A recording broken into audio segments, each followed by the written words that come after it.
ఇలాంటి వాతావరణంలో ఎవరికైనా సరే చల్లని కూల్ ఐస్ క్రీమ్ అయితే తినాలి అనిపిస్తుంది. కానీ వెంటనే షాప్‌కెళ్ళి తేవాలంటే చాలా ఇబ్బంది పడుతూ ఉంటాం కదండీ! అందుకోసమే నేనైతే రెడీమేడ్‌గా ఇప్పుడు గూడా ఇంట్లో ఒక ప్యాకెట్ అయితే పెట్టుకుంటానండి. అది ఐస్ క్రీమ్ పౌడర్. అబ్బా! ఈరోజు వర్షం పడుతుంది. ఐస్ క్రీమ్ తింటే బాగుంటదని చాలామంది అనుకుంటారు. కానీ ఆ టైంలో ఐస్ క్రీమ్ అనేది మనకైతే చాలా వరకే దొరకదు. అలాంటప్పుడే ఇలాంటి ఒక ప్యాకెట్ ఇంట్లో పెట్టుకుంటే రెడీమేడ్‌గా మనం ఒక లీటర్ పాలు తీసుకొచ్చి ఐస్ క్రీమ్ అనేది ఈజీగా తయారు చేసుకోవచ్చు. ప్యాకెట్ ఇంట్లో ఉండే ఒక ఫ్రిడ్జ్ ఉంటే చాలండి మన ఐస్ క్రీమ్ అనేది చాలా ఈజీగా చేసుకోవచ్చు.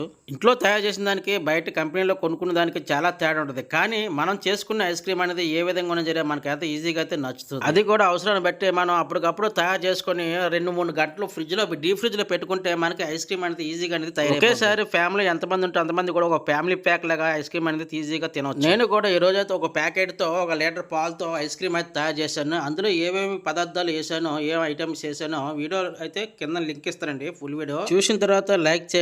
నేనైతే టేస్ట్ చేశానండి. బయట అంత సాఫ్ట్‌గా లేకపోయినా మనకు నచ్చిన రీతిలో బాగుంది ఐస్ క్రీమ్ అయితే. సూపర్ అనమాట.